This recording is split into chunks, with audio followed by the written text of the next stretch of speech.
Good afternoon, ladies and gentlemen.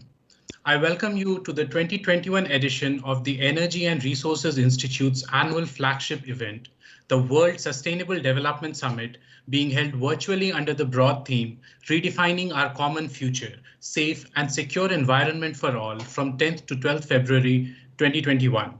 This edition of the WSDS marks 20 years of the platform, and it is a matter of great pride for all of us at TERI that all of you, speakers and delegates, have been able to join us for this important milestone edition. Your support is instrumental in the success of the platform and our efforts. With this, I am delighted to welcome you all to the thematic track entitled IEA's India Energy Outlook, Exploring Energy and Emission Pathways to 2040, which explores the latest trends of energy markets and technologies in India, particularly in light of COVID-19, the prospective pathways out of the crisis, and the long-term impact on India's energy demand, supply, and investment. Today, we have with us Dr. Ajay Mathur, the Director General of TERI, who will deliver the introductory address. Dr. Fatih Birol, the Executive Director of the IEA, who will introduce the India Energy Outlook 2021. Mr. Tim Gould, the Head of IEA's Energy Supply Outlooks and Investment Division, who will present the findings of India Energy Outlook 2021. And the keynote address will be delivered by Dr. Anil Jain, Secretary, Ministry of Coal. So I now invite Dr. Ajay Mathur to deliver the introductory address.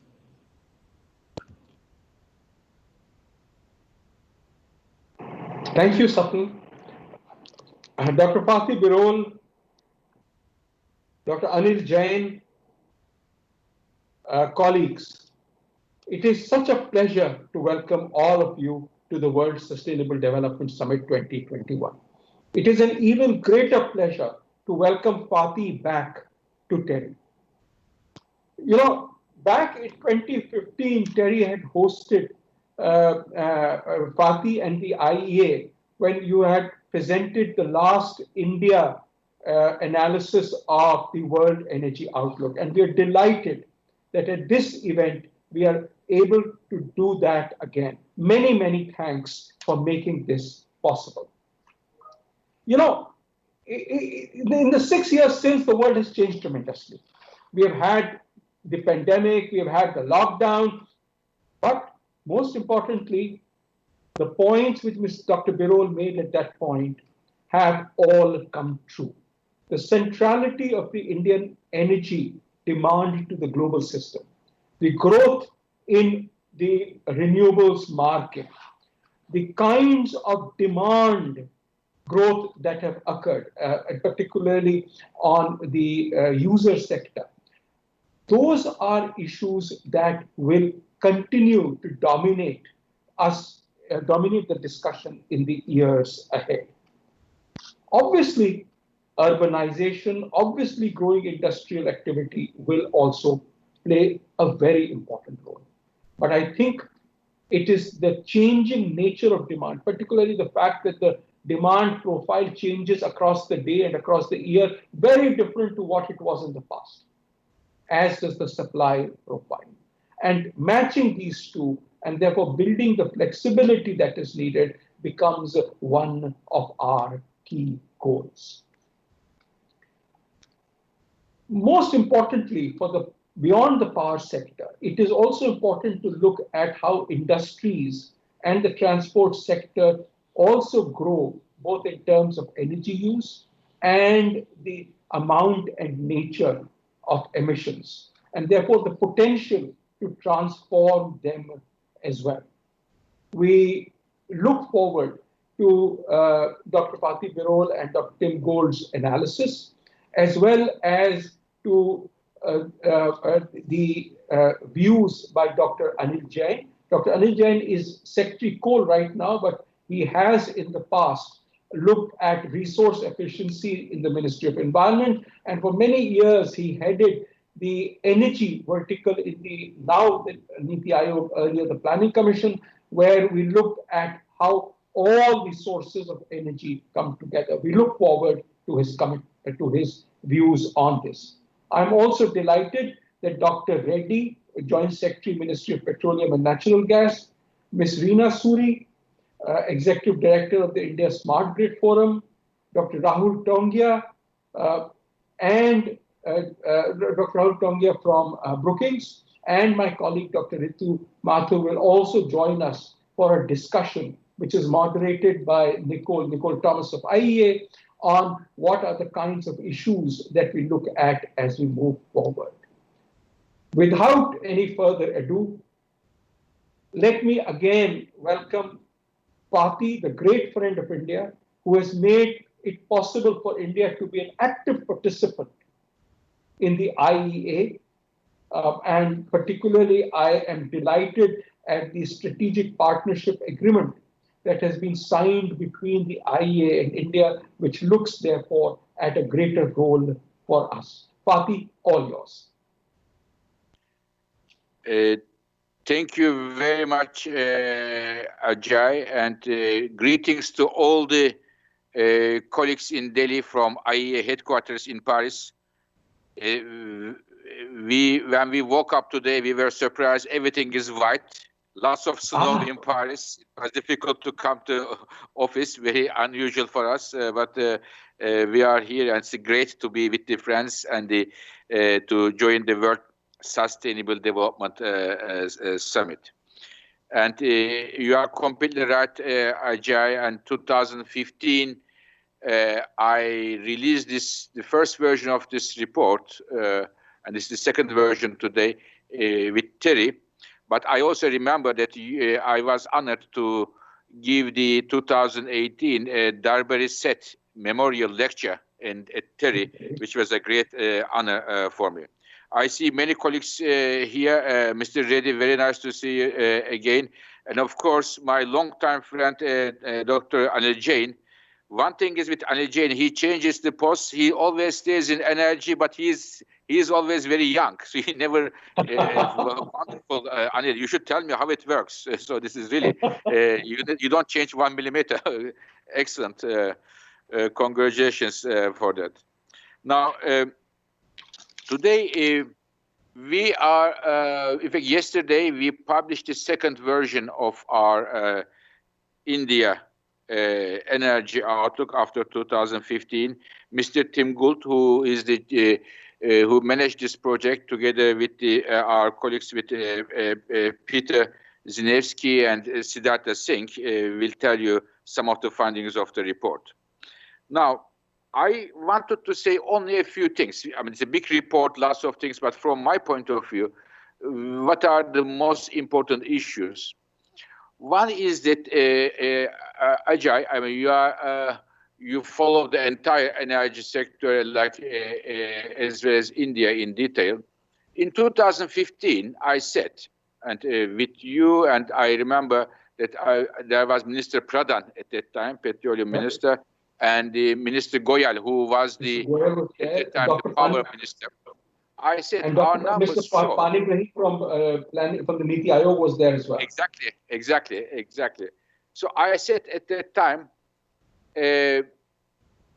our numbers show that India is moving to the center stage of world energy affairs. So this was the big headline in all the newspapers, from Financial Times to whatever. And many people thought we are saying this, and we were too overly confident on India and Indian economy. I have still the feedback we got, why we are so optimistic about India. Now, today, when I look at the numbers of Tim Gould, my colleague Tim Gould's numbers, I can say that India, as of today, has arrived to the center stage of global energy affairs. So what we said 5 years ago, as Dr. Mathur mentioned, it is being realized, and great achievements. If I can tell you 3 achievements, I mean, India made huge achievements in many, not only on energy, many fronts, but 3 of them are very critical for me. One of them is, in the last 10 years, more than 900 million new connections to electricity access. It's a historical. I mean, somebody like me looking at the numbers all the time, and Anil knows very well, since 20 years, we look at all the access issues year by year. What happened here, what happened there. It's a huge success story. So many people access electricity. Second, a program that not many people know very well around the world, and they should know more, in my view, is the Ujjwala program and the subsidies for LPG, clean cooking. This is, I mean, we are all talking about the climate change. This is very important. We should talk. We will talk. But there are other environmental issues, health issues that we should bear in mind. And one of them is the problems as a result of the premature cooking and the respiratory diseases for women and children. And the Ujjwala program, run by Minister Pradhan, and the LPG subsidy program made huge achievements and more to come. Third one, Ajay, you know very well, you were on the driving seat here, is the LED program. The LED program of India and LED lighting is, I can tell you, we are sharing how it is designed, how it is implemented, and how it is monitored. We are using this as a best practice in other, I don't want to give the name, other major emerging countries as an example, as a successful example. So I want to just pick up these three big achievements. There are many other areas, of course, achievements, but just to underline this. Now, looking at the future, what our report does, one issue, again, it was yesterday's the headline of the Financial Times. It says, IEA says, India, the largest growth of the global energy demand comes from India, bigger than any other country.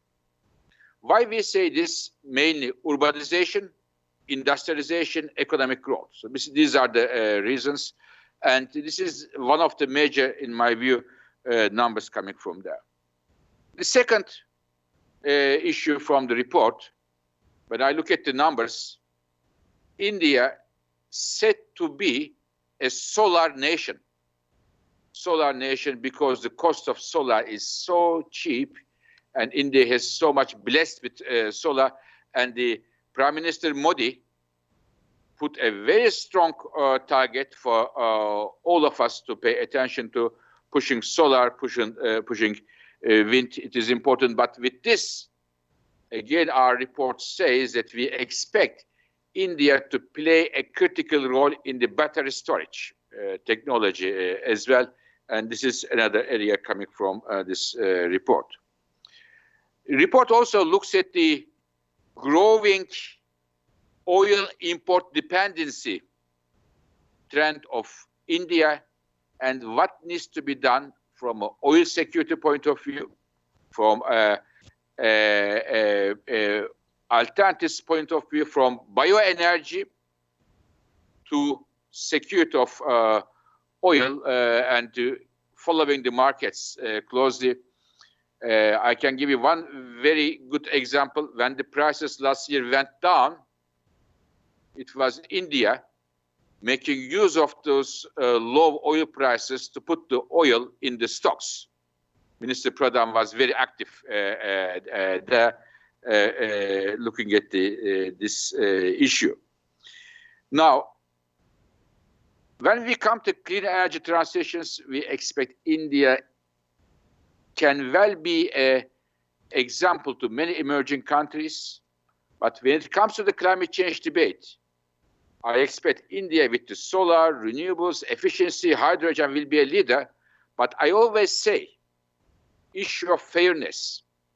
Today, India per capita emissions are 40% less than the global averages. Let's start from here. This is the point of departure when you start any discussion on climate change. Not for India, the same applies to me for me in Africa or any other country. Per capita emissions, we know that, but we also know that the climate change, air pollution is a major issue in India, and the solution to address both of these problems, and there are many common denominators there.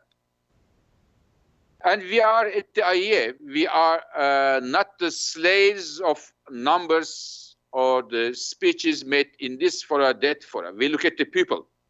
We make the clean energy transitions to have the people better lives, healthier lives, better prospects.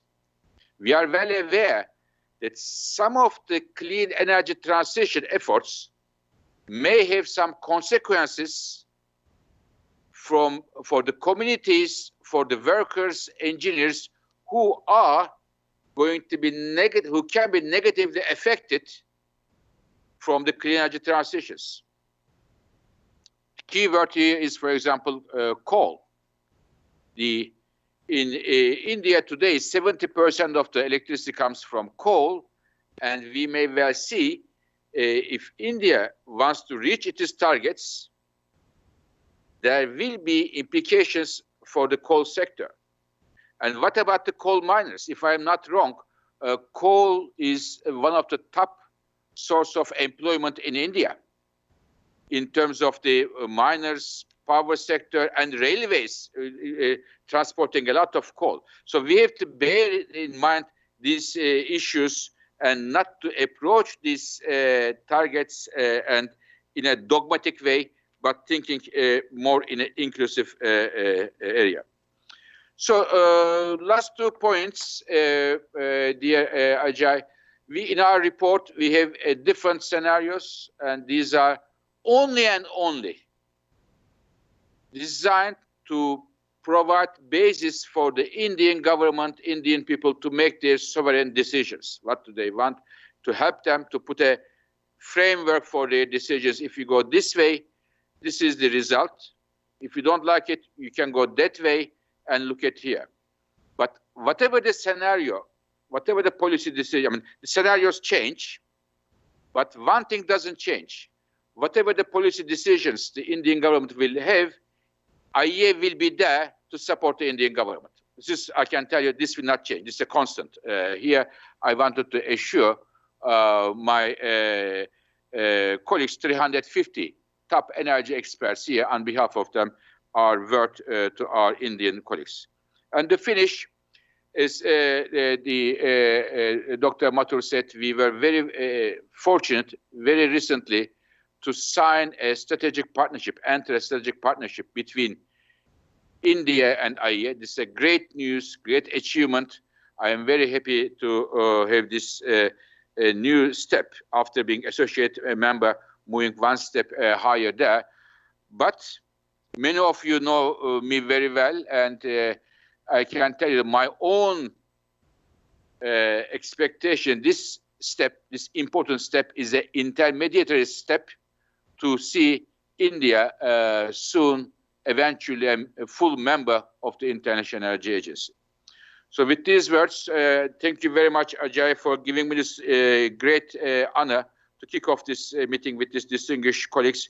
And I remember our good times together in Delhi, in Paris, and elsewhere. Thank you very much for your leadership, Ajay, for India and beyond. Thank you.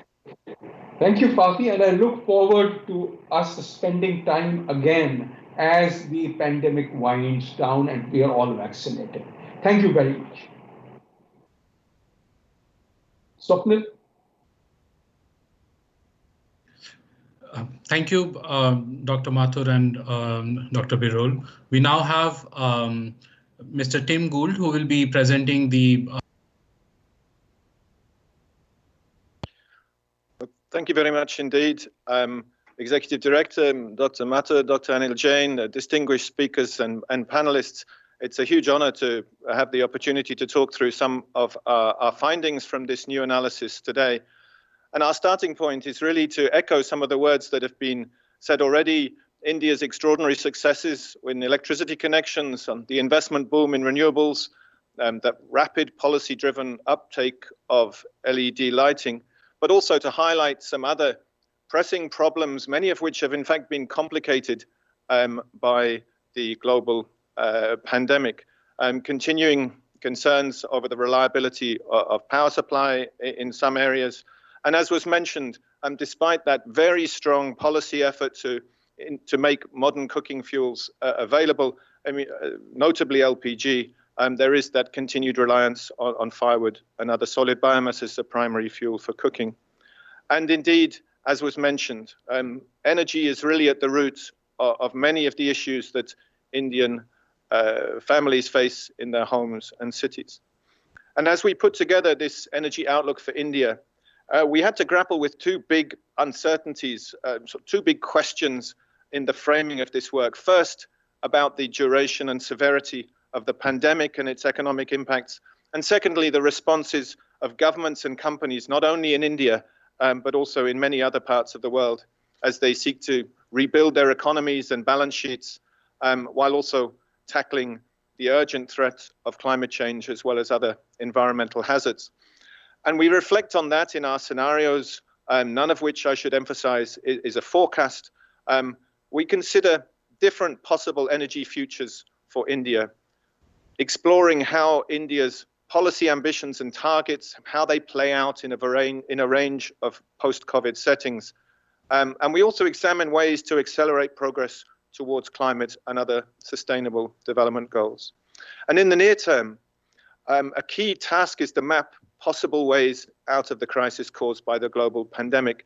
And in the stated policy scenario, we do assume that this pandemic is brought under control in the course of 2021, and then we take a balanced view of the direction that India's policies and ambitions might take the energy economy. So not all of the targets and ambitions are met in full or in the envisaged time period because of a range of real-world constraints that might affect their implementation. And the result is this: after that 5% fall in energy demand in 2020, quite a rapid rebound in India's energy use, as you can see on the screen. But of course, this is not the only way that things could evolve. We do have a sort of downside case in the event of prolonged economic impacts from the pandemic. And an unfortunate feature of this delayed recovery scenario is the way that it risks to undercut some of India's hard-won gains in the fight against energy poverty. But we also explored an upside case for India with a faster rebound in the economy, but also a more complete realization of India's stated policy objectives.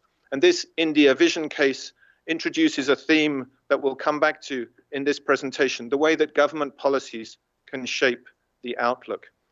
In this case, even though economic growth is higher, a faster move away from inefficient solid biomass and a faster introduction of more efficient technologies means that higher economic growth sort of coexists with a lower trajectory for energy demand, and that's without any loss in the energy services available to the population. But whichever way the energy world evolves from here, as was mentioned, India will be very central to global trends. As we all know, over the last 20 years, it was China that was the largest single source of growth, but that changes in our outlook to 2040 across all the scenarios that we examine.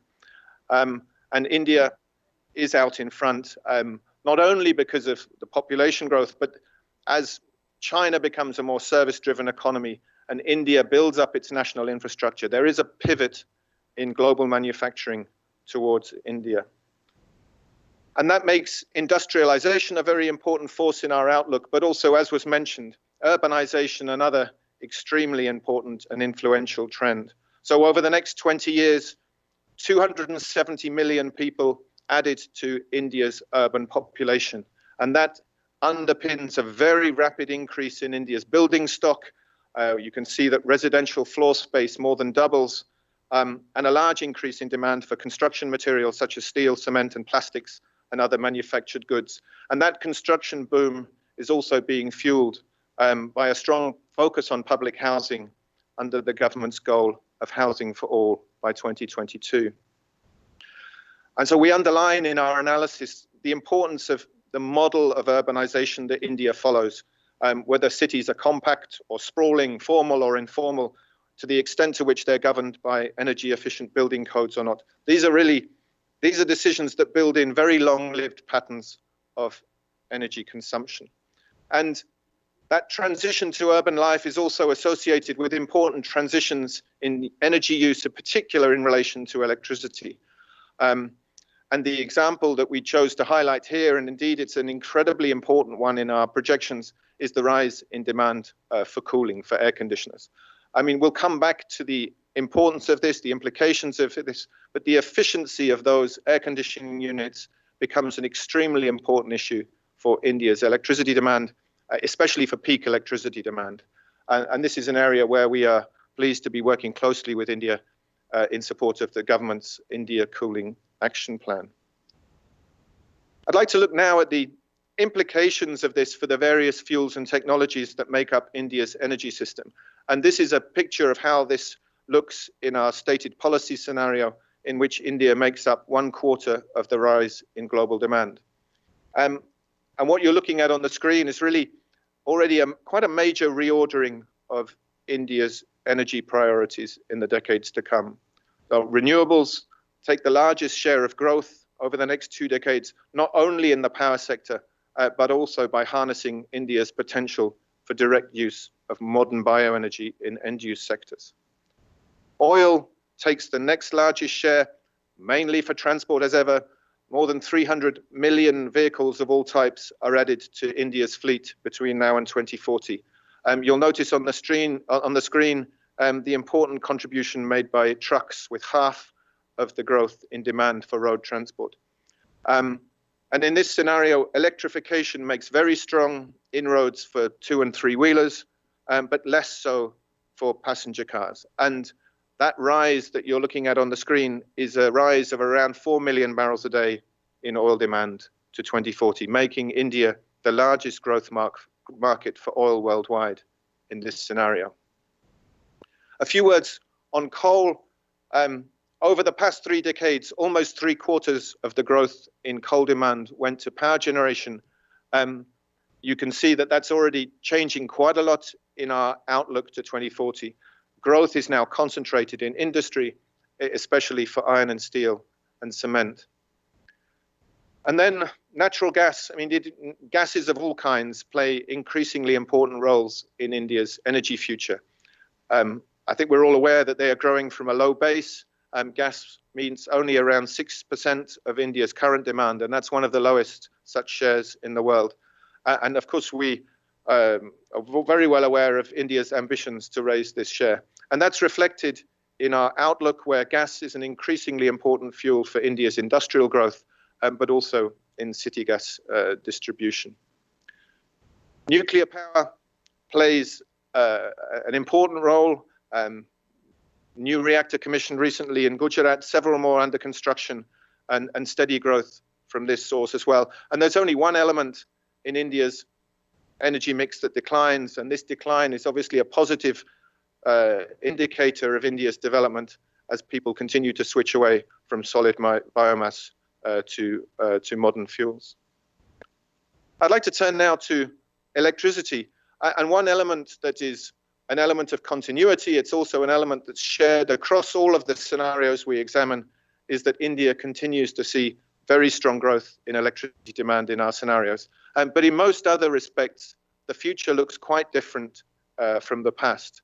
So up until recently, it was one of the rules of India. If you look at the data, coal demand and electricity consumption walked together. Both of them nearly tripled between 2000 and 2019. But in the future, they do part company. And instead, it's renewables led by solar that's rise. That's spurred, of course, by India's ambitious 450 gigawatt target, but also the low technology costs that make solar India's cheapest option for new capacity.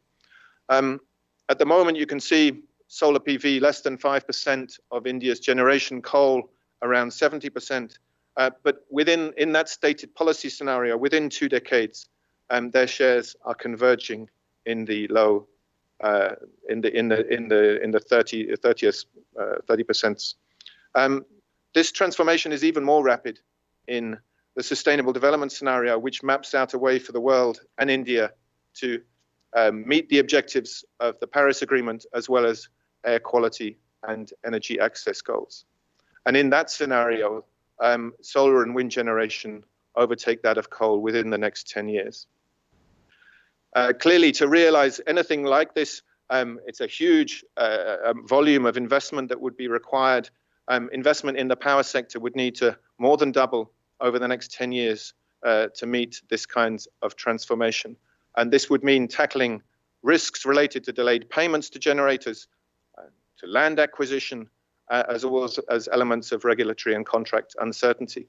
And it would also require continued regulatory innovation of the sort that we saw already in 2020 with India's first ever round-the-clock renewable energy auction. And the reason why those kinds of regulatory innovations are so important is because the rest of the system cannot stand still while solar rises. More than almost any other country in the world, India will face a huge increase in the need for flexibility in its power system. And we wanted to illustrate with this slide how much India's flexibility needs are increasing. And a good way to think about that is to examine how much does the rest of the system need to change from 1 hour to the next in order to compensate for varying output from wind and solar PV. And this is the situation today. Each dot is one of those hourly variations. And so you can see that the rest of the system might need to adjust by something in the order of 20% from hour to hour because the sun rises or it goes down or wind picks up or dies down. But this variability increases sharply already within the next 10 years, by which time the hourly adjustments are much higher, with states like Karnataka, Tamil Nadu, and Gujarat in the forefront of this change. And this is just the supply side. As Dr. Mathur mentioned at the start, there's also growing variability on the demand side with that large early evening peak in electricity demand. And so India will need to mobilize all sources of flexibility to make sure that this transformation of its power system is a secure one. Investment in smart, expanded network infrastructure, the grids, is absolutely essential.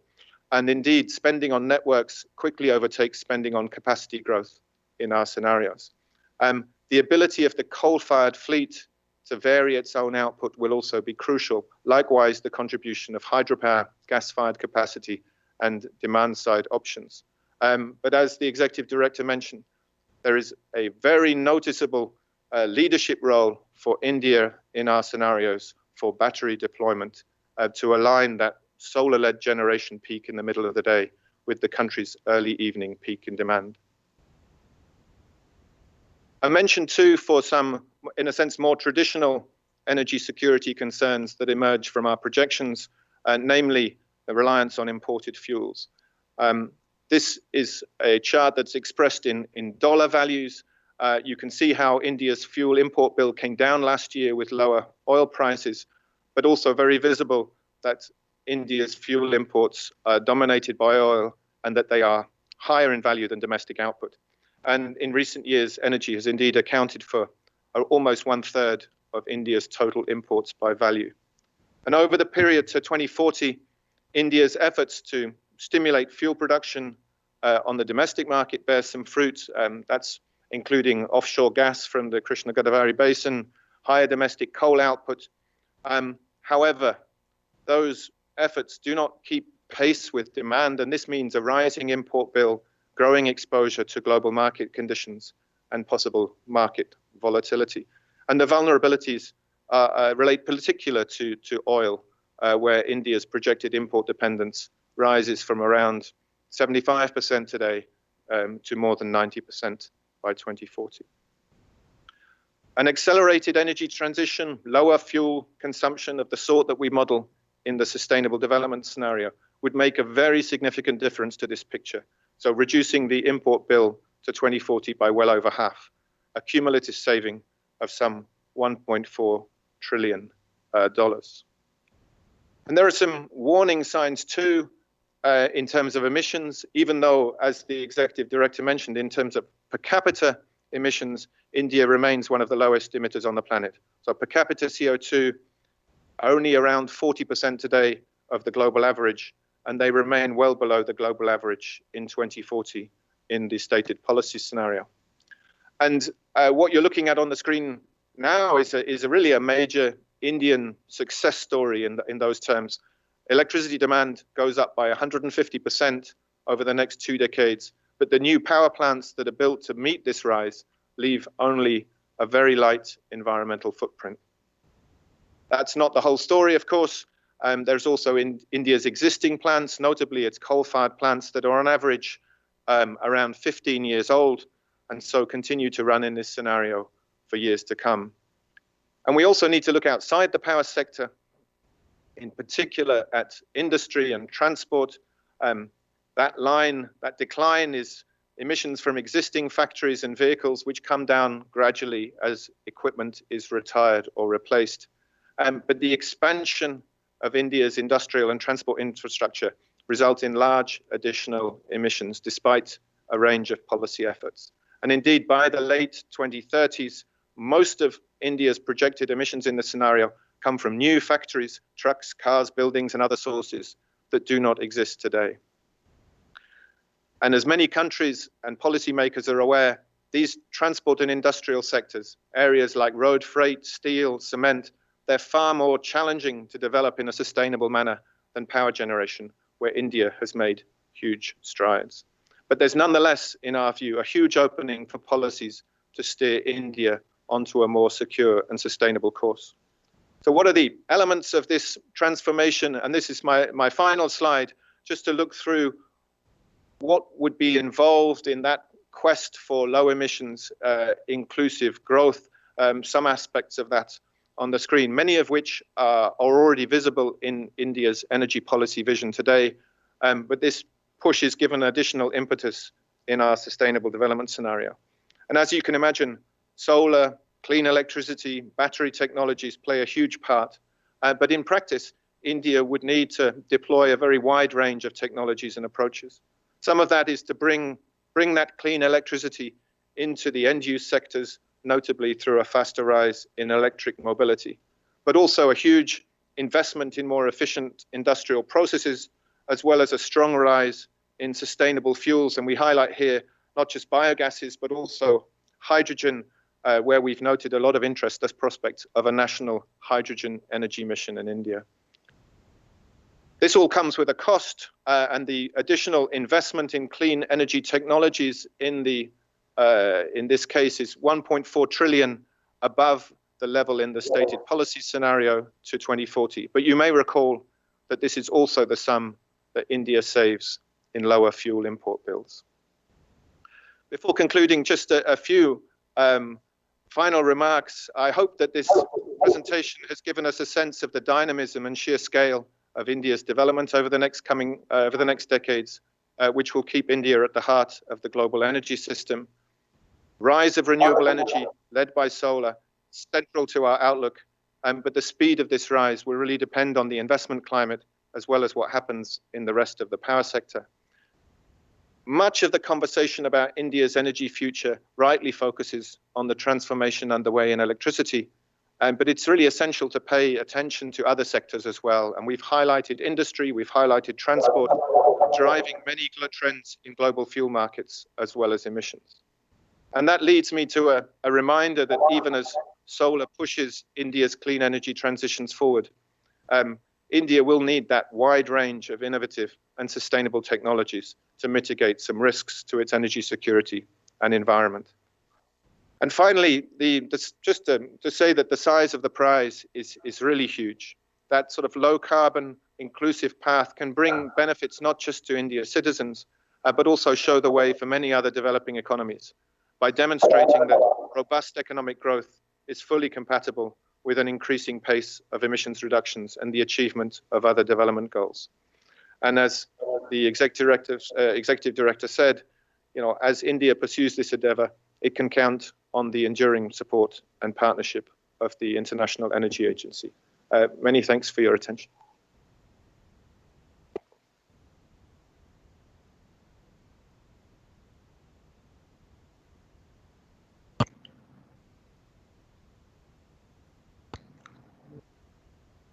Thank you, Mr. Gould. Now we have, now may I invite Dr. Anil Jain to deliver the keynote address, please. Good afternoon, friends. Am I audible? Yes, sir, you are audible. Yeah. It's a great pleasure to be in the midst of such august company. Dr. Ajay Mathur, very kind of you to invite me. I would rate Dr. Mathur as one of the finest energy and climate change academics. It's a privilege to be here. And needless to say, Dr. Fatih Birol, who is now so well known in India, is, I would go so far as to say that Dr. Fatih Birol is a friend of the entire emerging world. I remember in 2013-14, when we were making efforts to bring IEA in India closer, Fatih used to say that India needs IEA and IEA needs India. And he would say that the Indian dilemmas and the Indian transitional challenges can best be appreciated by IEA. So all the more reason for the two to come closer. And I'm so happy to see that it is under his leadership that not only India, but the entire emerging world is now so closely engaged with IEA for the betterment of the society and for the world. Thank you, Tim. And you've done a great piece of work. I remember the first India Energy Outlook in 2015, with which I was very closely associated from the Niti Aayog. And that was a fine piece of work. It has been referred to in many, all the energy dialogues that happen in India. It has been, and this time it's gone much farther. And I see that the volume is also much thicker. And there's a lot of discussion. I was going through the PDF version yesterday, and I find that it is really a treatise on the decarbonization and energy strategy of India. So after the INDCs, probably, which sells, they were meant for a different purpose, this is the most comprehensive document, which I'm sure the Indian policymakers and academicians will consider when revising our INDCs whenever the time comes. So my speech is in two parts. Firstly, some very interesting and very powerful takeaways from the work which IEA has led. So I wanted to just reflect on 4 or 5 of those observations, and then come to some of my own little 2 or 3 points, which I think that Indian policymakers have to run with in the years to come. Firstly, I noticed that the projections being made for the year 2040 for India, I noticed that by 2040, India will make certain transitions, but those transitions will not be complete in the direction in which, the world has to go, India has to go. There are 4 scenarios in the report, and sustainable development scenario, of course, talks of a much bigger transition, but that is much more difficult also to achieve. So one takeaway which I had, let's say, in the transport sector in sustainable development scenario itself, only 30% of the fuel comes from the alternate fuels, really speaking. So the real transition might happen by 2050. So this, India and the rest of the world cannot have the same timetable for transition. India needs to make a longer term planning. Maybe it was mentioned recently by 2047, 2050 so maybe this is something which all of us will work on. The second takeaway which I notice is that let's say you come to coal, which is the elephant in the room. I come to it straightway, especially representing the coal ministry. Coal use in industry is likely found to rise substantially. Coal's role in power diminishes, and but in industry, coal use. Jain Sahab, can I request you to switch on your camera? The organizers would like to take a picture. Am I okay? If you can put on your camera. Yeah, what is it? Is it fine now? So in the industry, I wanted to particularly mention that steel and aluminium are two very big pieces in which India aims to grow much higher. From steel sector, where we are, I think, 120, 130 million tons, India aims to go up to 300 million tons by 2030. And aluminium, which is not much talked of, is again something we need to keep in mind, that India's production being only 4 million tons and China's being 37 million tons. And with so much of a construction sector setting in, our windows and doors and all kinds of fitments need to move away from wood to aluminium. So these are rightly projected to going to be major drivers of coal use until maybe hydrogen and some other green aluminium and other processes are found. On the production side, the projections are quite rightly dismal. In oil and gas, in oil, in fact, we notice a dip coming down, and in gas, a moderate increase. But what is interesting is that the report highlights that in coal, India will continue to import largely coking coal. So that actually gives an opportunity to India that with the 5th largest coal assets in the world, and that is where I think the government is working, that if we need to use that coal, then might as well produce it domestically. And in this direction, when you look at coal, I want to link the coal story that Prime Minister has given us a target of gasification of coal, probably convert it into methanol, ethanol, ammonia, the rest of it. And we have given ourselves 100 million ton target by 2030. And that is something which we have to work on and produce. And Coal India has recently given a target of 4 or 5 of these projects which are in the tender process. If they succeed, then that's a big opportunity likely to happen. On electricity demand, it has rightly been projected that the demand growth will be nearly double of the overall energy demand at 4.7%. But this is one area which generates a lot of uncertainty, because in the last 2 years, even if we discount the pandemic, the year of 2020, but even in 2019, we did not really register an increased electricity demand. And this is something which is very important, especially if the renewable energy electricity has to grow. Hydro doubling to 100 gigawatt by 2040 is a big challenge for India. So these are some of the pieces of electricity.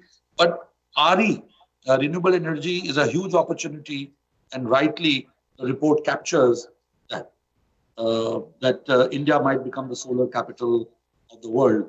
But we also need to keep in mind that one of the major drivers behind renewable energy behind solar is the high cost of coal, which actually happens because of the cascading effect of high freight charges and high taxation.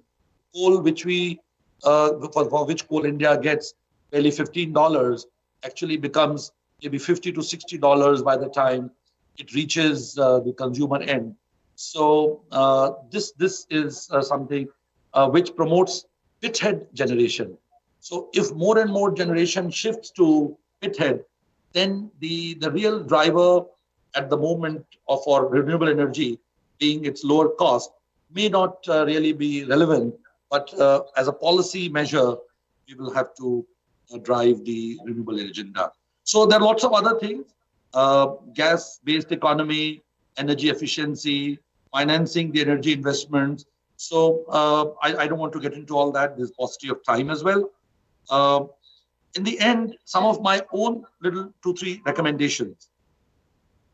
What the report really highlights, that if India has to move in the direction of sustainable energy, which is helpful for our air quality as well as climate change, action will lie not only on the supply side, where renewable seems to take the center space, but also on the demand side.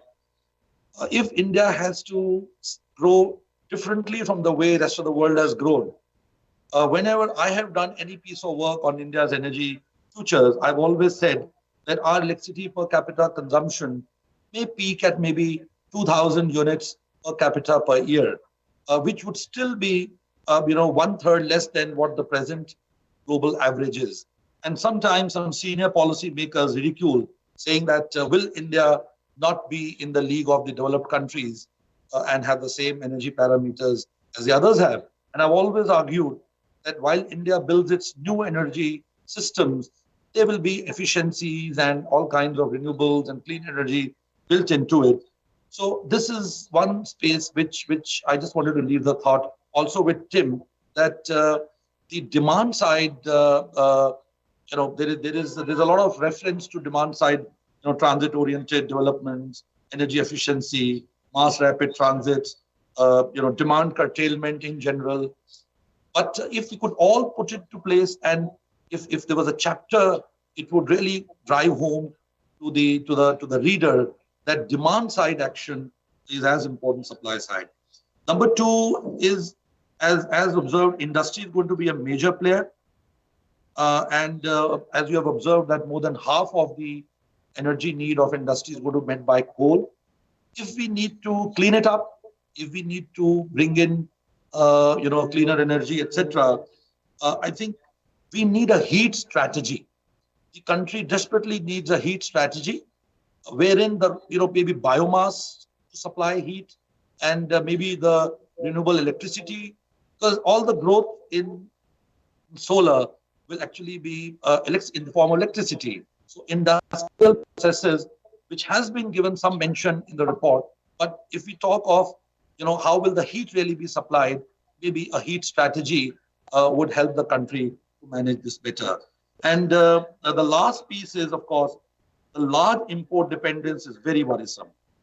The import, 90% of oil has been stated to be coming from imports, and maybe 60 to 70% of gas coming from imports. This will have multiple implications on the energy security, foreign exchange, fiscal stability. So this needs an integrated solution, which is for the Indian government and Indian policy makers really to see that how would we address this?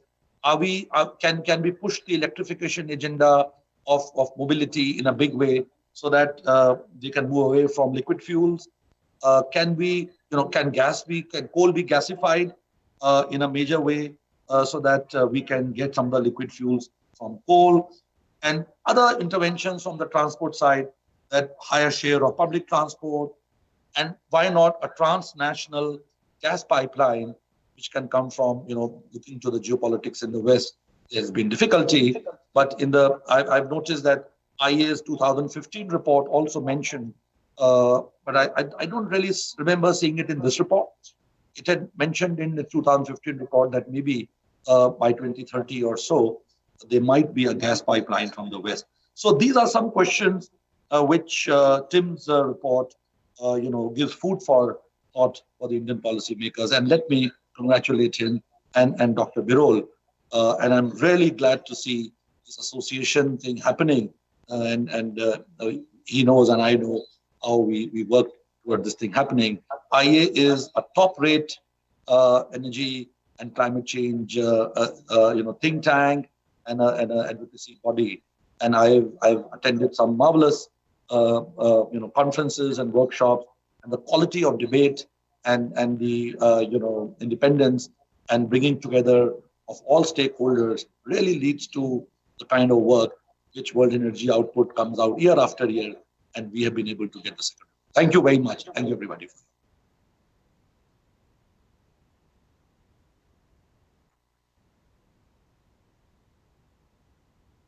Thank you, Dr. Jain. Next on the agenda is a roundtable discussion on the India Energy Outlook. So I now hand over to Ms. Nicole Thomas, who is the India Program Manager with the IEA, and she'll be moderating this roundtable discussion. So Ms. Thomas. Thanks, Swapnil. And thank you so much to Terry and all of our distinguished guests for joining us today. It's a great pleasure to have this session on the India's energy outlook. Before we start the panel, I'd just like to make a few brief observations as India's program manager here at the IEA. It's been a very busy week for the team, busy couple of weeks with the signing of our framework for a strategic partnership last month, and then the release of this report this week. We really hope that these events all coming together provide a really strong signal to the rest of the world about the importance of the IEA relationship and also the huge influence that India has on the energy sector. Like as Tim and the executive director have said, the policy decisions made in India will be critical to determine the path of India's future, but also the path of energy security and sustainability globally. So we really hope that this report, combined with the substantive collaboration that we do with the government of India, with Terry and the other energy stakeholders in India, can really help India continue on its path to the brighter energy future. So moving to our panel discussion, we've brought together a selection of key experts across different aspects of India's energy sector to explore some of the different topics and issues that we've covered in the Outlook. So I'll start with questions to each of our speakers. Can everybody hear me? We've got some visual issues here, but hopefully you can still hear us. So I'll ask a question to each of our speakers. If people have questions that they can submit through the system, and we can hopefully have time to take some of those at the end. So I'll start off with a question for Ambassador B.N. Reddy, who's the Joint Secretary at the Ministry of Petroleum and Natural Gas. So the Government of India has very ambitious plans that we've talked about for expanding natural gas networks and infrastructure towards creating a gas-based economy. So what would be the key challenges that you foresee in the uptake of gas in cities and in industries in particular? And additionally, and further to Dr. Anil Jain's comments, with import dependence rising, how do you see that India can ensure its long-term energy security of imports to meet this growing demand?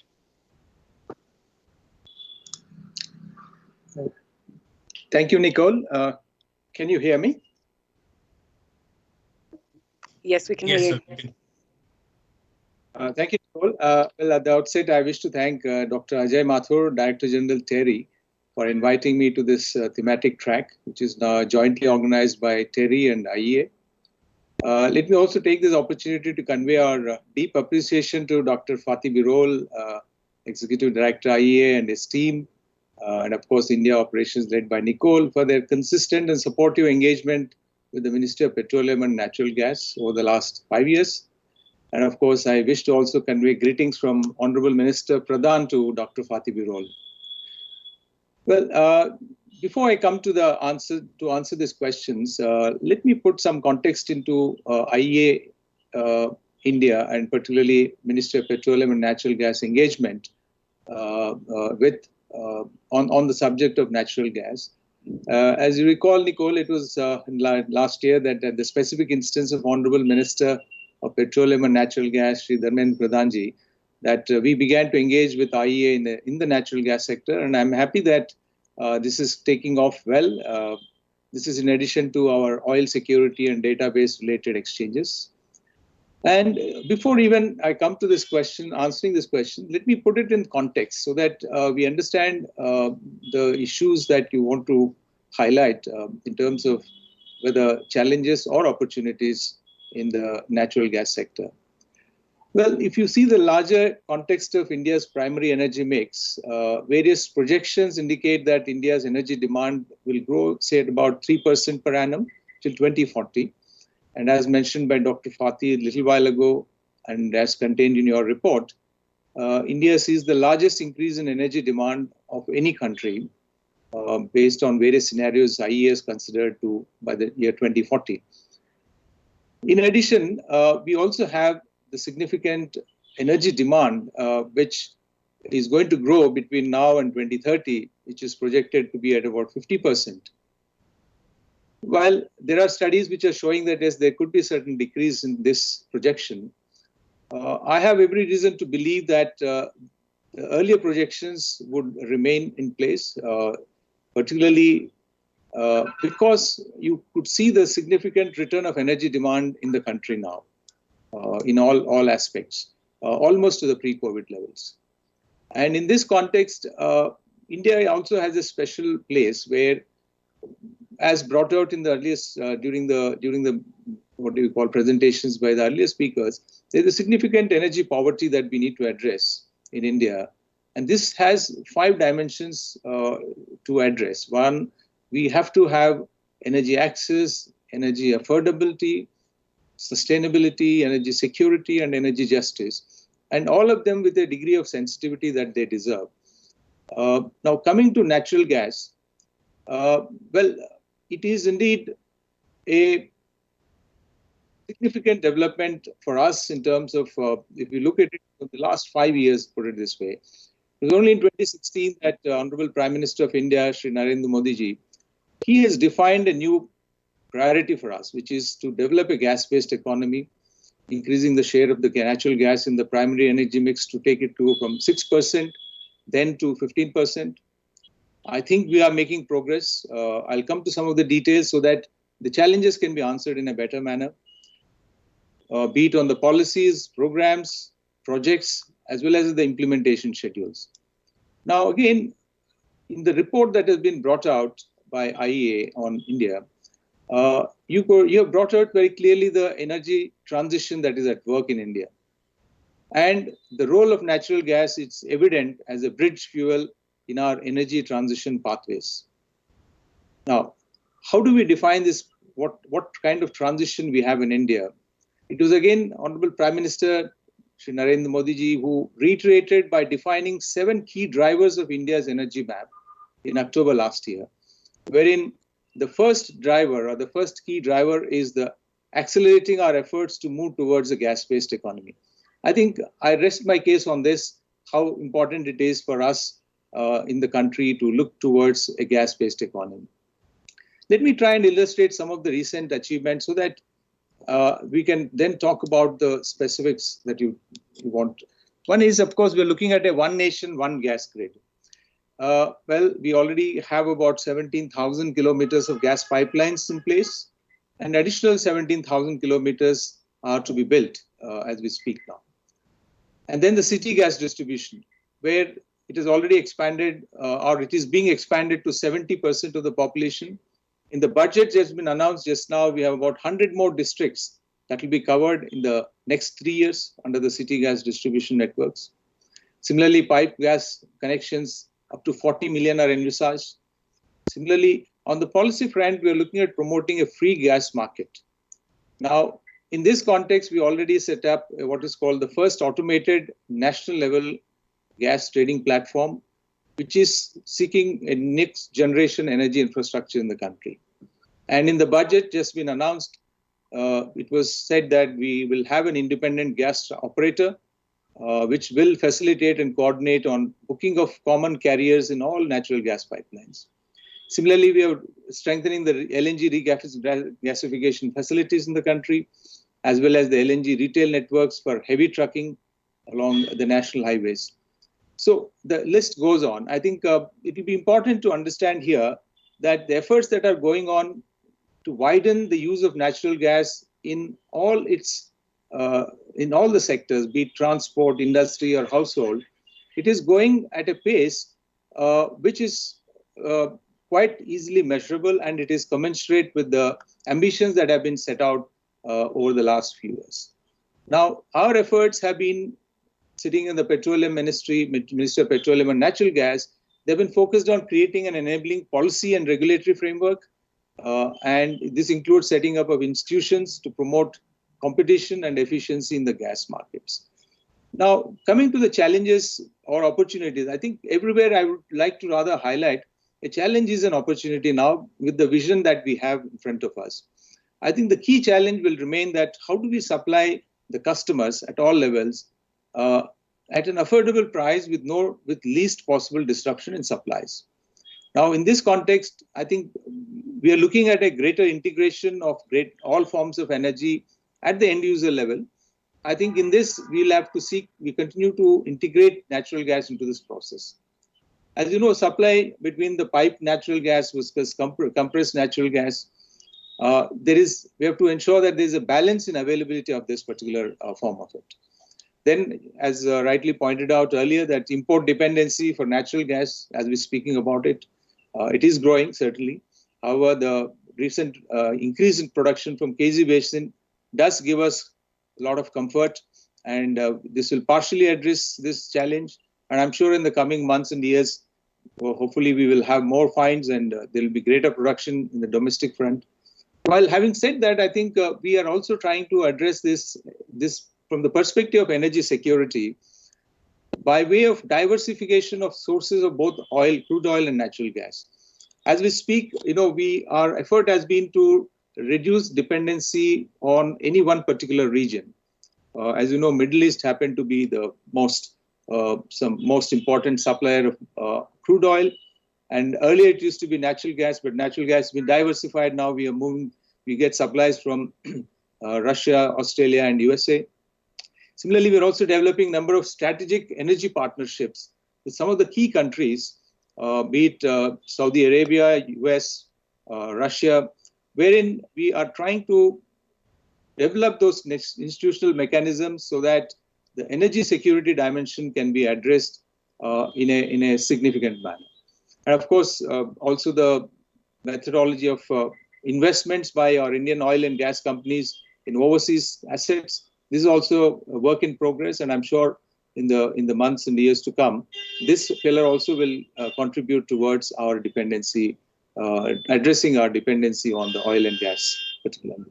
To sum up, I think, Nicole, to answer your question about challenge, I think we see in our ministry as an opportunity because it is a work in progress. There is a sense of purpose in it. It's a time-bound goals, very effective mechanisms to implement various decisions that are being taken from time to time. And there is a significant amount of monitoring that is going on also. So all this put together, I'm confident that we will have a situation where these objectives that have been laid out would be fulfilled with in a time-bound manner. Thank you. Great. Thank you so much, Ambassador Reddy. I think it's really encouraging to hear such a positive outlook. I think there's definitely challenges ahead of us, but good to hear, the policy is already underway and the big focus ahead of you on the energy security and the oil security side. The IEA will, of course, stand ready to provide any support as we keep collaborating on those issues going forward. So moving now to our second speaker, I'd like to ask a question of Ms. Reena Suri, who's the Executive Director of the India Smart Grid Forum. So our outlook discusses how flexibility requirements in India will be among the highest in the world by 2040 due to the high variable renewable energy capacity and peak air conditioning demand, amongst other issues. So do you think that the grid in India is prepared for such variability, and what are the steps are the steps that are being taken adequate to be able to meet this demand and increased flexibility in the future?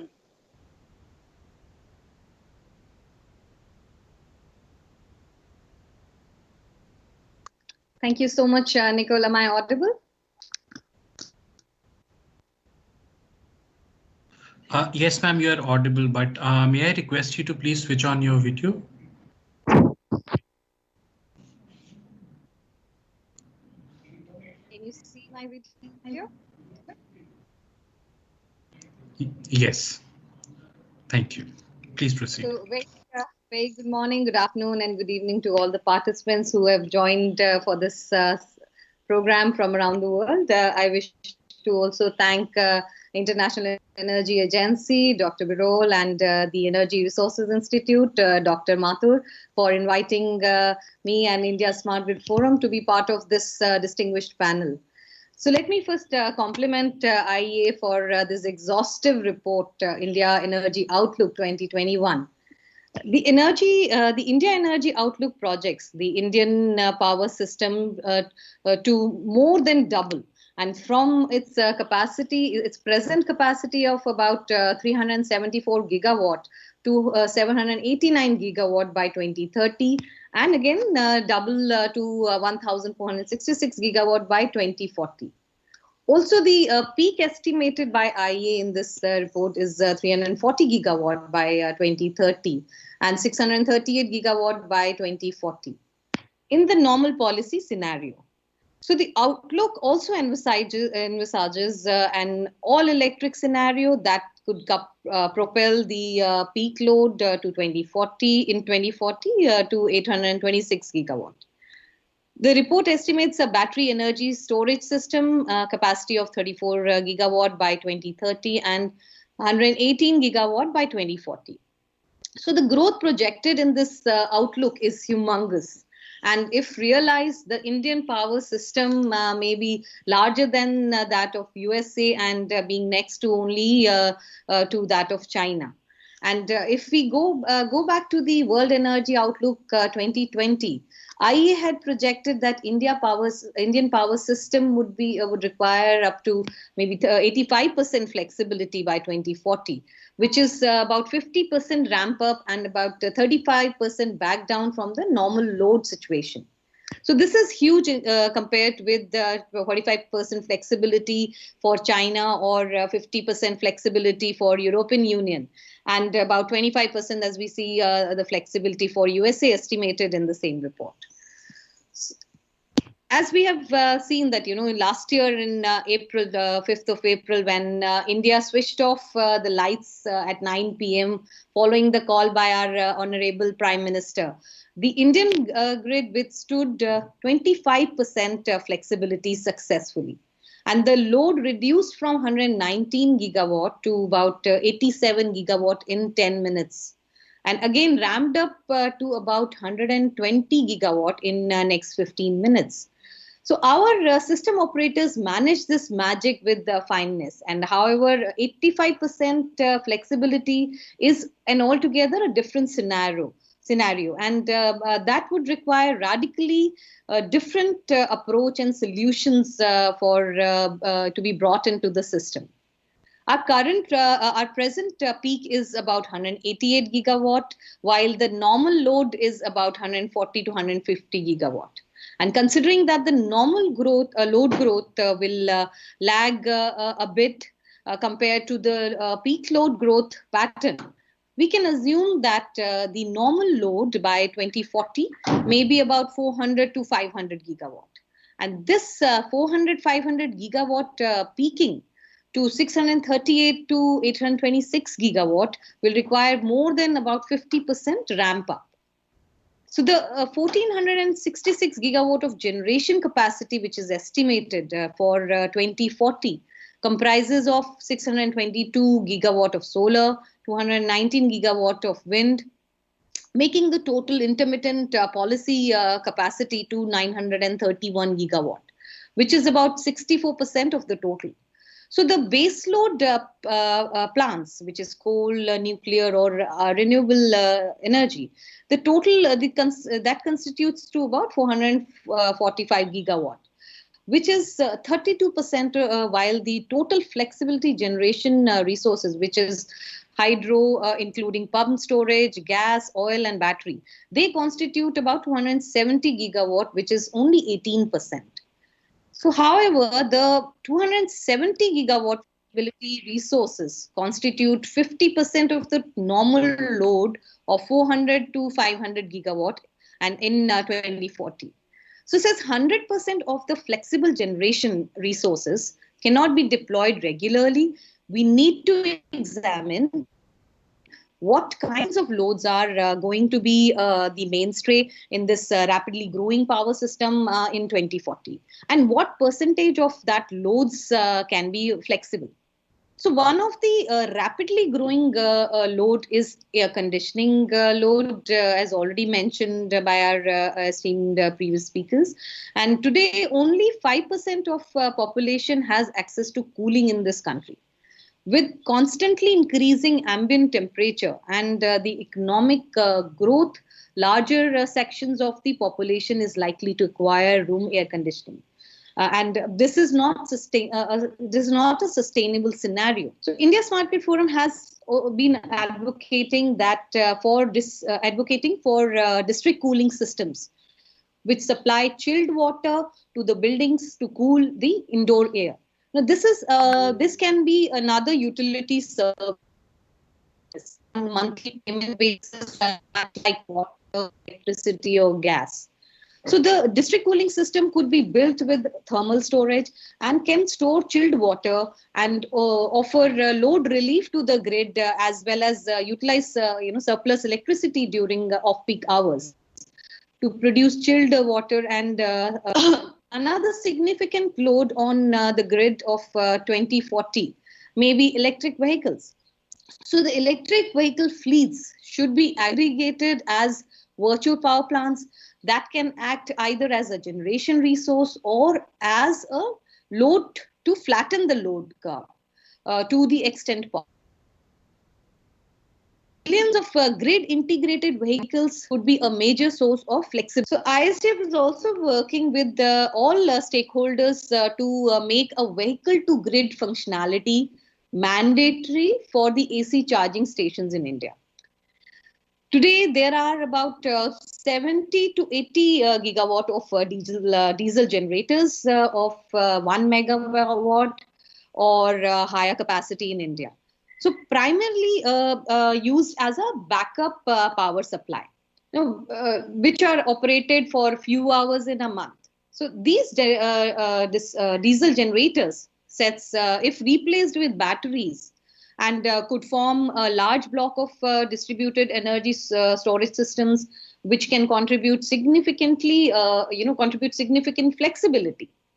Another thing I would like to also add, which we have heard from Mr. Tim, is also there mentioned in the report, that the green hydrogen is fast emerging as a solution for hard to electrify sectors such as long-haul truck traffic, shipping, aviation, and the steel production, etc. But production of green hydrogen requires electricity from renewable sources. So this gigawatt scale electrolyzers and the hydrogen storage, this could also be this could be other sources of flexibility for the grid. ISTF is also advocating for electric cooking.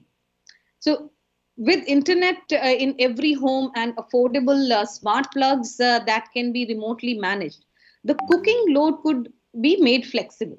So digital technologies will facilitate demand side flexibility that will be economically attractive for both grid operators and customers.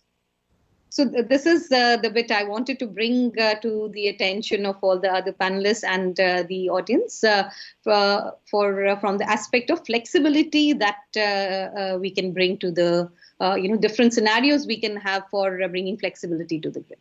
So thank you so much, and over to you, Nicole. No problems. Thank you so much for that. I think it's good to hear there's so many different options, because I think from the IEA's perspective, that's one of the things that we endorse, that it's not just one flexibility option that will be able to make sure that your power system is secure, but having a diversity of options that you can draw upon is really useful. So excellent to hear. I'd now like to hand over to our third speaker, to Dr. Ajay Mathur, the Director of Integrated Assessments and Modelling at TERI. So one of the key messages from the Outlook is that higher GDP growth trajectory need not necessarily mean higher energy demand and higher emissions, as long as India is able to transition away from the traditional biomass, improve efficiency, and transition to low emission technologies. So what do you think this implies for India's ambitions on climate and energy, and how will this play out practically? Yeah, thank you. I think that's a rather important question and an important dilemma that all of us keep thinking about. The first point, very broadly, I would like to say is, in general, if we think about economic activity taking off and GDP becoming higher, we tend to think that energy should also increase. You have higher activity, be it in terms of people moving or goods moving, higher production or consumption. Everything gets associated with a need for more energy requirement, and therefore one would tend to think that energy would increase. Of course, the structure of the economy is again the other aspect which will determine what kind of energy use an economy is likely to have, whether it's a manufacturing-led economy growth or whether it is a services-led growth, it can have very different implications in how your energy demand pans out. But I think the second point which I wanted to push here was when we're talking about energy growth in a developing country context, the larger part of the concern emanates from where people are in terms of their unmet demands. And this unmet demand can again be broken down, according to me, into two parts. One, where the people start getting access to energy and their needs are being fulfilled, that would lead to an increase in the amount of energy that we expect will grow. And the second part is when people also improve their level of well-being or have higher per capita incomes. And again, there's a growth element to that development story. So in the work that we've done at TERI, we tried to analyze what kind of a growth there was because of electricity access and because of cooking, modern fuels for cooking in terms of providing people access. And surprisingly, this amount of additional energy demand is not that huge. The reason being that when you're looking at the first kind of electricity access to a household, you meet very basic energy needs, that is of lighting, maybe a TV or a fan and so on. And this is all these appliances are not extremely energy intensive in the first go. Similarly, in case of cooking, you're really moving away from firewood or cow dung or crop residue to LPG or electric induction cook stoves, both of which are much more efficient when you compare the amount of energy requirement in primary energy terms, which would be used for cooking. So this bit is not the large chunk of what will spur the energy demand in an economy which is developing and providing access to people. So I think going ahead with providing energy access to all its population should continue to be a big development priority for a country like India.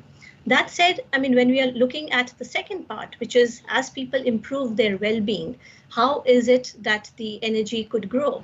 This is where I think we need to think about the sections of society, which are the masses of India, when they make the transition to the air conditioners that we saw right now. This could be huge.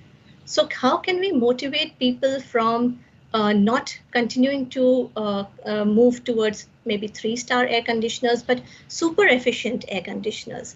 How can we help the industries to not get locked into the not so efficient processes, but leapfrog directly into more efficient processes?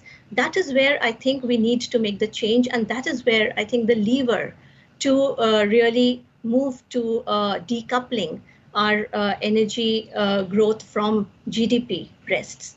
The third point that I wanted to again bring us back to, we often hear that as countries develop and you improve your HDI, you need to have a certain minimum level of energy consumption. So do we need to traverse the same path that the developed countries in the past did?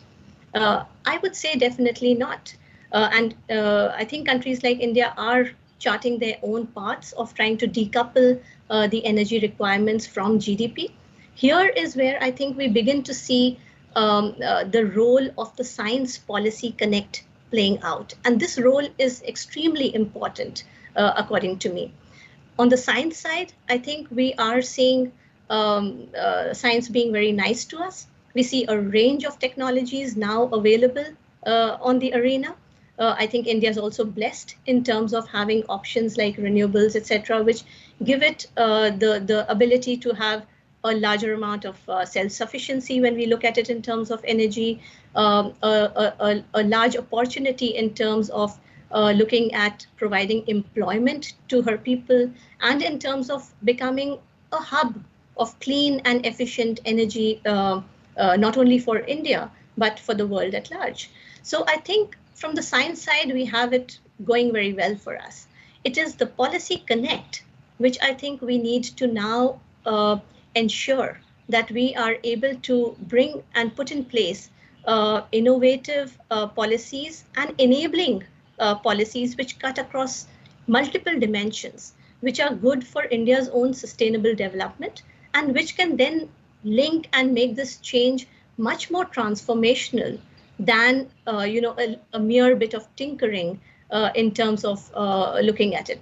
So to me, being able to push the science policy connect much larger, much stronger, and much faster than what we have done in the past or what any other country has done in the past can be made possible only if we think very differently in terms of how we are rolling out our policies. So this is more, I think, from the domestic policy making decision side, that we have to think about trying to leapfrog into some of these new kinds of opportunities that are today available to us, and therefore be able to transition to growth paths which need not entail a very high level of energy demand.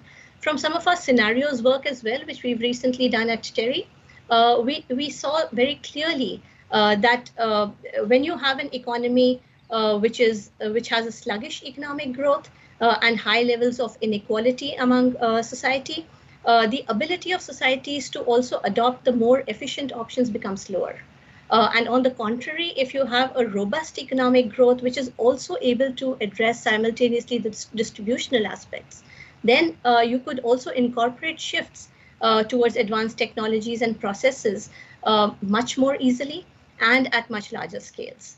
So I think this is where thinking of new business models, thinking of innovative ways to link up multiple policies and think from a sustainable development perspective first to make larger transformational changes which are in India's interest, which bring in our benefits of employment, which tie in the aspects of rapid and inclusive economic growth, and which also push us towards cleaner energy. Doing that together from the policy side could definitely help us achieve a lower growth path than if we did not do this correctly. So I think that's where I would like to stop. Thank you so much, and I think that aligns very much with our views as well. The fact that India has got this opportunity at the moment with so much infrastructure to be built ahead of it, and this is a really good time to look at what is the path to be taken forward. How can we shape those policies and including that aspect of science and innovation to make sure that India can leapfrog and create its own path. So yes, looking very much forward to that. So now handing over to our final speaker and moving a bit back to the power sector and to Dr. Rahul Tongia, who's the Senior Fellow at the Centre for Social and Economic Progress. So the Outlook discusses, and we've spoken about this, how solar is the potential king of India's generation fleet. So even with batteries included, they could become the most inexpensive source of electricity by 2030. So in your view, what implications does this have on capacity additions in the future, both of solar and of other sources in India's generation mix? Thank you, Nicole.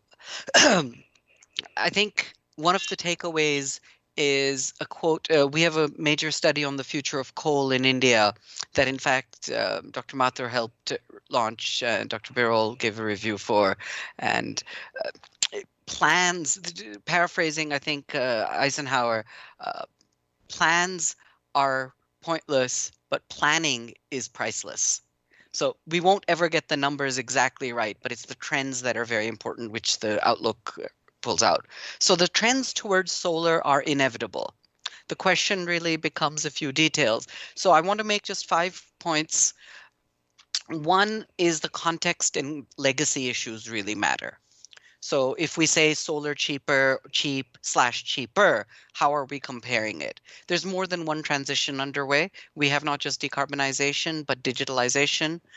Rina talked a little bit about that. We have more use of markets or new frameworks, maybe decentralization. And we're at a very special point in time where there is a surplus of coal generation capacity in the country. There's some gas surplus as well, but coal, the mainstay, is relatively surplus. Coal's pricing is relatively complex. it has externalities that aren't priced in fully. Forget carbon, but even local air pollution needs cleaning up. But at the same time, it pays heavily into society as well. And so whether it's the railways issues that Dr. Birol mentioned, that we've discussed in the past, or many other aspects. So the comparisons are not so easy. The challenge will not be the next few years. The 175 gigawatt target of India is relatively easy to manage. It's what happens after that, because then the surplus goes away and you will need storage. So the two factors that matter the most going forward would be time of day. We cannot just convert kilowatts and kilowatt hours to be the same. Rina mentioned electric vehicles as flexibility, but if you don't get the flexibility right, this plays to what Dr. Ritu Mathur was speaking about, how we choose the pathways. If we get it wrong, then the implications are worse than neutral. Because if we just consider full electric vehicle transition, 2 to 4 wheelers plus city buses by 2030, all new sales, the energy requirement is only a few percent.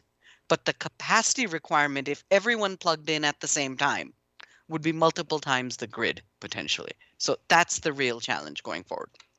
Point 2, solar is competitive, but today that competitiveness is variable renewable energy without a battery. VRE. And we have some things called RTC, round-the-clock bids, but they have very little storage within them. We should not be misguided by those. The other two factors that people don't consider enough is most of the solar today is grid scale. So what happens to rooftop, which has other issues of distortions and pricing, like the utility debt spiral. And the second is much of the technology today is imported, especially from China, but even otherwise. So these are two other issues that need resolving if India is talking about the scales that it's talking about. But the real story, 2030 and 2040, is not going to be VRE. We're going to have to get storage into the mix. So you said, what will happen to capacity expansion? I'll come to that. But the larger problem is solar and coal compete differently, whether you look at the total costs, system costs, or marginal costs. Because if you have surplus coal in your mix, then the variable cost of coal is your figure of merit to compare a new RE build with. And that becomes very location specific in terms of competitiveness. Point 3, the real challenge will be the batteries. So the 2030-ish, or even sooner probably, is let's assume the surplus goes away. Let's assume we have evening or outside renewables growth. So you need, quote unquote, something else at that point. Will it be RE plus a battery? You're unlikely to build a coal plant to do peaking, but what else could you do? If you consider storage, especially batteries, there are 3 factors that matter. The capital costs, which are declining. You have a list of trends in the outlook. The sizing, meaning per kilowatt, how many kilowatt hours of storage do you need? And then the cycles of usage. This last point is very subtle because even if you size it right on average, you have to think about the worst case scenario. We run a website called carbontracker.in, distinct from carbontracker.org, which shows real-time electricity generation across India by fuel type, 5-minute resolution. And what we find based on those data is that renewables coincides with demand at about a 55% level. So some of your demand, little under half, is outside the renewables window. So assuming the load shapes look the same, of course, we've heard today that we can't assume that and we shouldn't. But as a first print cut, assuming things scale similarly, you still need about half the storage on average. But if you build it for the peak or the worst case, it's going to be 2/3 to 1/3. The other thing that's missing in a lot of these numbers, people talk about this $100 per kilowatt hour number for storage. A lot of the numbers talked about in press are automotive. So batteries used for cars are different. Typically, people ask for 1,000 cycles. Based on weekly charging, that's 20 years lifespan for your vehicle. While grid scale need 3,000 to 5,000 cycles of charging. So your costs are probably 50 to 70% higher, especially with Indian temperatures, conditions, and chemistries that are required. So batteries, next point, would be a tool. They're not going to be binary. They're going to be used in a blend. That blend will start low, is the good point, but it'll get more and more over time. The flip side of this question is to meet non-VRE, What else? Do we need more coal plants? Possibly not. But we should also work on the efficiency of existing coal fleet, because efficiency of existing is going to remain very, very important. Half of India's coal fleet was built between FY 11 and 16. So it's got many years ahead of it. The battery use, I think, is going to be important, not just for time shifting. A lot of people focus on time shifting as the key need. That is a few years away. That's the good news. But the even better news is batteries have disproportional value for ancillary services and niche functionality in the grid. That's something that needs to be strengthened. And the missing link for all of these are a lot of policies. We today don't have ancillary services markets that allow batteries to play. Similarly, there's many more policy tweaks that are possible. Can someone be a storage service provider? The answer is today that you cannot without licensing. So how we handle new technologies, electric vehicles got a carve out. I can now resell electricity for charging an electric vehicle. You can have a public charging point, but you can't do that with many of these new technologies. So in closing, this change is relatively inevitable, but it's going to be not so smooth or continuous as people like to think. There will be heterogeneity across India. State level differences will be important.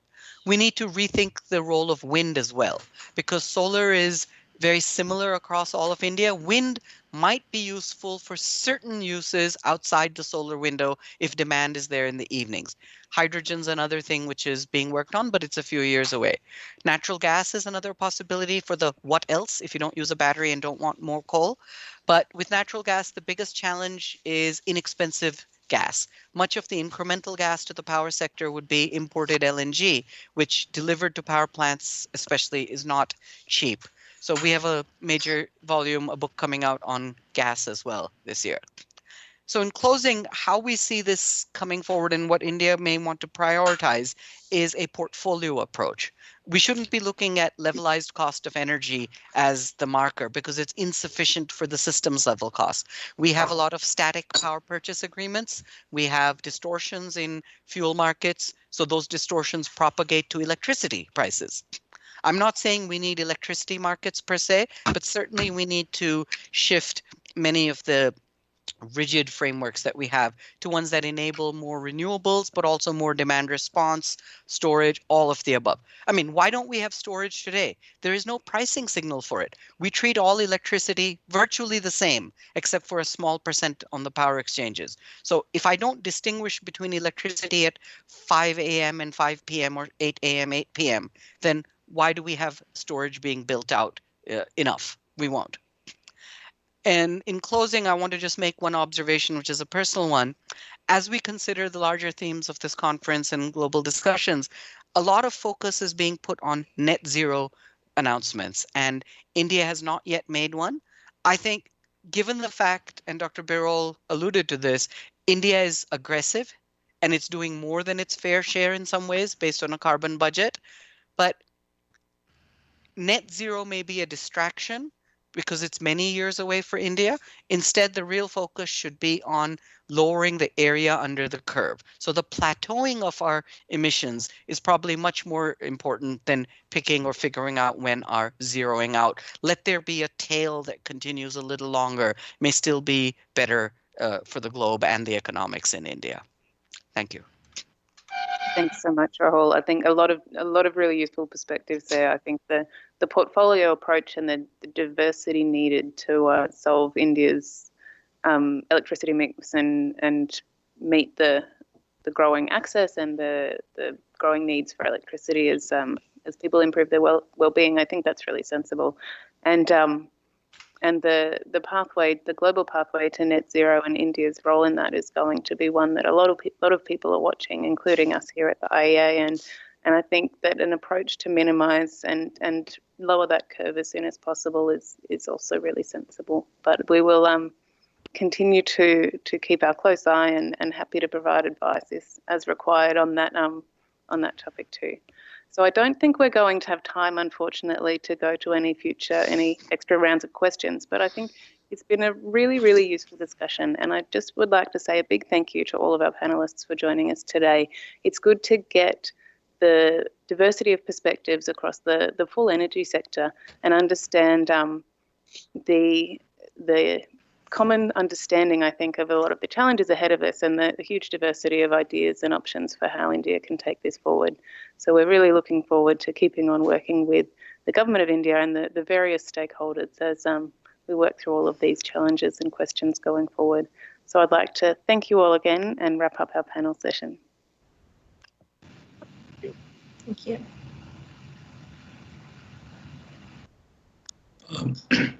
Thank you, Nicole. I now invite Mr. A.K. Saxena, who is a senior fellow and senior director with the Electricity and Fuels Group at TERI, to deliver concluding remarks. Sir, I request you to please start now. Thank you. Thank you, Swapnil. Thank you so much. First of all, I would like to compliment IEA for bringing out the energy outlook with pathways to 2040. The work done by the IEA team headed by Tim Gold needs to be complemented. And we are also happy to mention here that one of our colleagues, Thomas Spencer, has led the work related to demand and industry related outlook. The outlook we find is very insightful with impressions on key aspects. The scenario-based approach is extremely important. It has been important, but it assumes added importance in view of the unprecedented disruption we had due to the COVID-19. Coupled with deep dives as required taken in the outlook, I think it provides valuable insights in regard to various aspects to various stakeholders, including the policymakers. In the panel discussion, we had the benefit of having impressions of and perspectives of so many distinguished speakers. And we find that there is a large amount of agreement in a number of issues. The difference or the differing impressions could be or are basically on account of our current understanding of the technological options and assumptions in regard to the cost trajectories as they may unfold. In reality, how the picture will turn out could be much different. We have to see as we go forward. Also, there may be certain new technological developments or new initiatives which could be game changers. Well, for example, one sun, one world, one grid could be a game changer, and we could start looking at different options, different possibilities, etc. Now, in order to make things happen as they are required to be, we need to have awareness, appreciation, acceptance, and action on the part of policymakers, planners, regulators, and all the key stakeholders. We find that in India, the much of focus, emphasis, and debate is progressing in the right direction at various levels, whether it is Government of India, state governments, local bodies, as well as the corporates. They're all moving in the right direction, and they're all taking necessary steps to make the ambitions a reality. For example, in November 2020, Government of India constituted an interministerial Apex Committee for implementation of Paris Agreement for coordinated work and actions in all concerned domains, roughly a dozen of the domains which are there to make this happen. In addition, Government of India also has started focusing very seriously on the barriers to improve India's ranking or score in the global energy transition indices or the regulatory indicators for sustainable energy. During the last 4 to 5 years, India's ranking has improved significantly in the global energy transition index. It has come up from 95 to 74, and in the rise, the score has gone up from 70 to 86. These are all indicators of the willingness and the keenness of the government to focus on the right pathways. India is certainly doing a lot of, doing good in a number of areas without any doubt, but in areas which need greater emphasis and focus is certainly the air pollution, CO2 emissions, etc., and the policy instability, which is often looked as a major barrier. If we look at the various dimensions which have come up for discussion today, I feel that the demand growth is likely to bounce back in India to the pre-COVID levels earlier than what one expected, and the recovery is expected to be V-shaped rather than being the L-shaped. The supply side, I think the ambitious targets need to be converted in the reality, and there where we have a real challenge in regard to harnessing the cleaner sources of energy. The flexibility came out as the biggest challenge in our studies as well.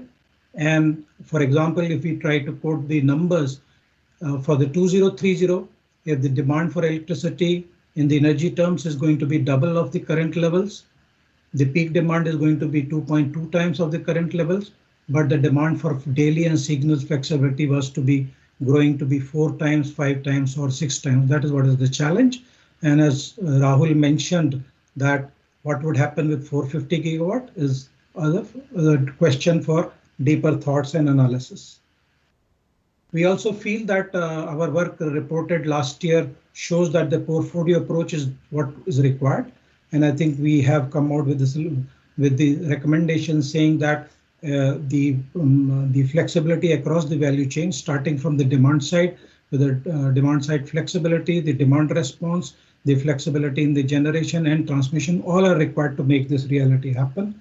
I think that is what is, I find that there are a lot of synergies, there are a lot of commonalities between impressions, and then the differences in opinion and perception are there on account of our current understanding. And I think as we move forward, we will get further insights and these pathways will need to be shaped accordingly. I think with this, I would like to conclude and thank all of you for being here with us, and thanks to IEA and the teams who have made it happen. Thank you very much. Thank you, sir. This concludes our session on India Energy Outlook 2021. The findings as well as the full report can be accessed from the website of IEA. I would like to convey my hearty thanks to all the speakers as well as the delegates for attending this thematic track. I would like to request the delegates to proceed to the Pavagada Hall where the fireside chat has started. Thank you again for attending this thematic track and have a wonderful evening. Thank you.